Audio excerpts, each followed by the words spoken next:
The first verse in chapter 23 in this week's Parshas mishpatim, Torah tells us, Al toshes yadcha im rasha lios ein chamas. Do not get too close. Don't be involved with, don't become friends with a wicked person. Lios ein chamas, to be a false witness.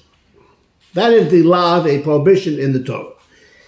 The Chassam Sofer comes along and says something so interesting. I'm not sure what's bothering him that he says this. Maybe what's bothering me, maybe it's bothering him too. Like, okay, don't become friendly with Russia, and then all of a sudden that's going to make you into a false witness, or like it seems to be a jump from becoming friends with a bad person to being a false witness. Maybe. If it's not the Chassam Sofer's question, it's my question, and his answer is very interesting, and he says that the Torah is telling us a fundamental idea. A person has to be friends with good people. If you're friends with good people, you'll be an influence on them. There'll be a good influence on you. And the reverse is also true, unfortunately. When you hang around with not such good people, they can be an influence on you.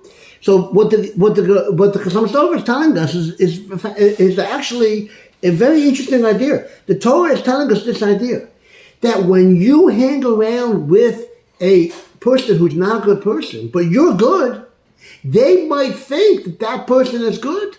Because why would you be hanging around with a bad person? The Torah is telling you, don't be a false witness. Who are you testifying? You're testifying that he's a good person. Interesting idea. So that would answer my question, or possibly the Chassam Sofer's question. The Torah is not saying that you're becoming a false witness. You're not testifying. By being friends with such a person, people might think that he's better than what he really is. Let's end with a Devar Tov, with a good idea.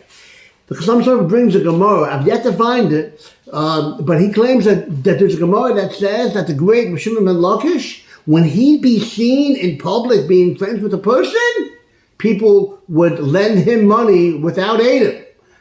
How halakhically that's okay, that's for another time. Because if the great Amoira of Shimon ben Lakish is friendly with such a person, that person must be an upstanding individual.